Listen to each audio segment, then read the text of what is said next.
What's good, y'all? I know y'all just seen that fight between Artur Beterbiev and Anthony Yarde.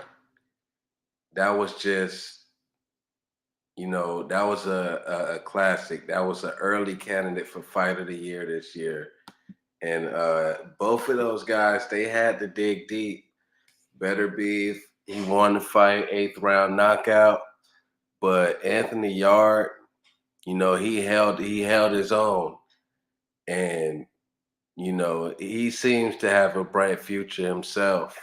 He just fought a very dominant champion in Beterbiev. And, that's just how it is sometimes. And, according, on the fight though, right? Like Anthony Yarde, he banked in the first couple rounds, in my opinion. Beterbiev, he didn't really get going to like the fourth, fifth round, maybe. He landed some good shots in the first two rounds, but nothing much. Anthony Yarde, he was landing them check left hooks. He kept moving, and he stood in front of Beterbiev. He wasn't getting hit clean too often. And then when Beterbiev he started getting going, you know how it is. He didn't. I mean, he didn't like necessarily. Well, I would say he did cut off the rein real good on Anthony Yarde, because Anthony Yarde, that's when he was getting messed up the most in the corners. He was getting trapped in the corners for like 15, 20 seconds at a time. And that's a no-no. And then it was hard for him to get off the ropes. A couple times he fought his way off, and he hurt Beterbiev himself, with his right hand. And then that left hook hurt him. He hurt Beterbiev like twice, you know. Like I said, he held his own, but he got hit clean too much. When he got hit in the eighth round, you could pretty much say that was a one punch knockout, because he got up. Beterbiev had swung the right hook while Anthony Yarde was trying to hit him with an uppercut downstairs and left himself exposed. He got hit clean by Beterbiev's hook. And you can pretty much say that was a one punch knockout, because Anthony Yarde got up at nine. His leg still wasn't there. It only took one more punch, and the fight was called off. But he had a chance, you know, and he had a nice mixture of pressuring and movement, to bank in rounds against Beterbiev. I mean, Beterbiev, he didn't lose every round until the knockout. I say Yarde was up a round or two, but Beterbiev, he had to dig deep, and he had to, get on the back foot a couple times, you know.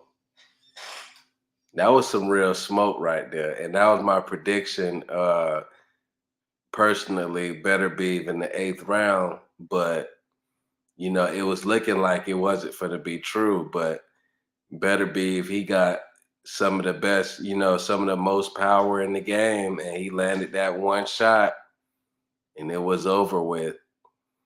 But me personally, after what I seen, I think Bivol would beat Beterbiev now. Hey, how you doing, Mrs. Queen?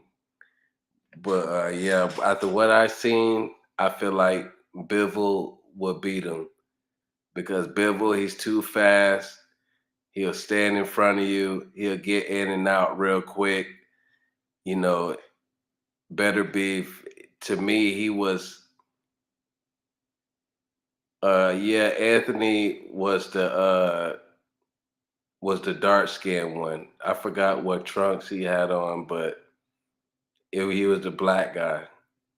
But yeah, Beterbiev, you feel me? I seen a little bit of vulnerability, in my opinion. Of course, he's 38 years old. If he was to fight Bivol, Bivol would be 31, about 31. Cause he got another he got another mandatory after this, better beef. So if they was to fight, it probably would be like a year from now or a year and a half. That shit, you know. So he would be like 40 years old. Bivol would be like 31. That's too much of an age advantage. And Bivol, he's way faster. He's way more technical than all these guys that Better Beav has fought. And then I feel like if Bivol, he throws hooks, and that's what I just seen Better Beav have trouble with, the left hook when Yard was circling out. You feel me? I feel like Bivol does that well. Bivol has a jab. Maybe he can out jab Better Beef. It's just I don't see Bivol getting hit with all the punches that Anthony Yarde got hit with. I feel like that's gonna be rounds where Better Beef is landing like less than 10 punches. And I feel like Bivol can run away with that fight. And Bivol is on his high horse. He beat Canelo ass. He beat Zerto Ramirez ass. He got too much going on right now, and I feel like he he shouldn't be chasing after Canelo. And I heard that he might go back down to 168. If he was to do that and come back up, maybe I would probably change my mind with the fight because you don't really play with your weight like that. That's how you get knocked out. That's how you get stretched out, you know, like the Roy Jones thing. That's the legendary example that everybody used. But I feel like, yeah, that's as far as we still in January. We got a lot, of course, 11 months left, but it's going to be hard to top this fight between Better Beef and Yard. And Yard, he shouldn't keep his head down because he can give anybody at 175 a run. Better Beef ain't going to be there forever. The belts will get dropped and he'll have an opportunity to become a champion, once again. So his career ain't over. Better Beef, that age is starting to show a little bit, but he's still a monster. I really only would pick Bivol over him still with all this age that he's showing. Maybe Yard is just that good. Yard is good. And he showed that he's on that level. But it's just 12 rounds against a deadly puncher like Artur Beterbiev. It's hard to stay perfect. It's hard to stay perfect. Yard made it to the 8th round. Even though Marcus Brown made it to the 9th round, I feel like Anthony Yarde did a better job against Beterbiev because he actually hurt him and had him on the back foot. I haven't seen Beterbiev moving around like that. I knew he had a back foot game. Like he'll back up to set you up to catch you with some shit, like how he was doing Joe Smith. And he did that in this fight too. He caught Anthony Yarde with a right hand a couple times as he was coming in.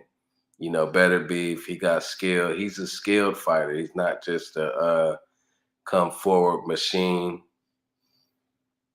So, but I was just surprised how Yard's chin had held up so long.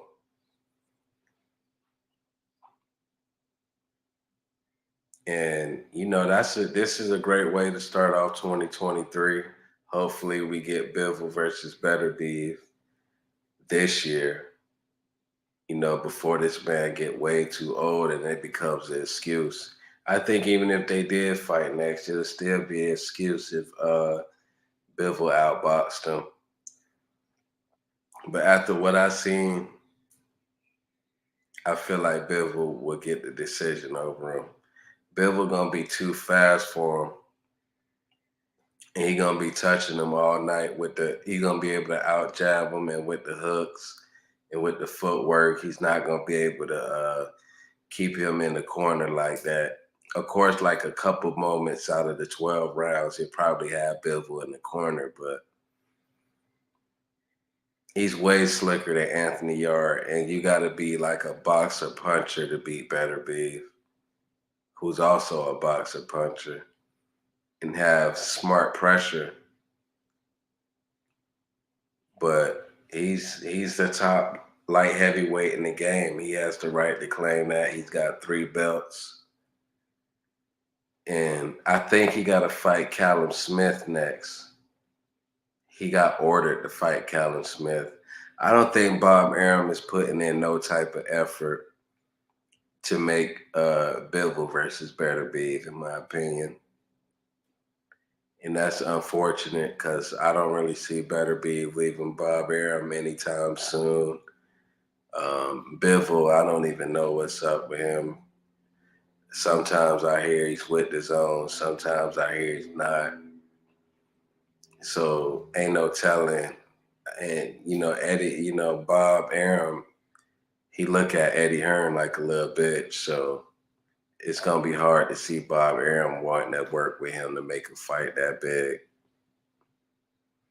But I just wanted to come over here, give Beterbiev his props. That was a great fight. Back and forth. And they both got cut up. Yarde got cut under his right eye. Beterbiev got cut under his left eye. Around that same spot, he got cut in the Marcus Brown fight. And that's another reason why I might have to take Bivol, because Bivol's jab, I'm for sure probably will open up that cut. But props to Beterbiev on that knockout. Props to Yarde too. He on that top level. I mean, he just not better than Beterbiev, but I feel like Yarde top 5. I'll take Yarde. That Yarde that just showed up in this fight, I'll take him over a lot of people at 175. Like, especially like the Callum Smiths and stuff. I'll take Yarde over him. So he ain't got nothing to really be down about. And hopefully we get undisputed at 175. And then don't a bunch of bullshit happen like at 147.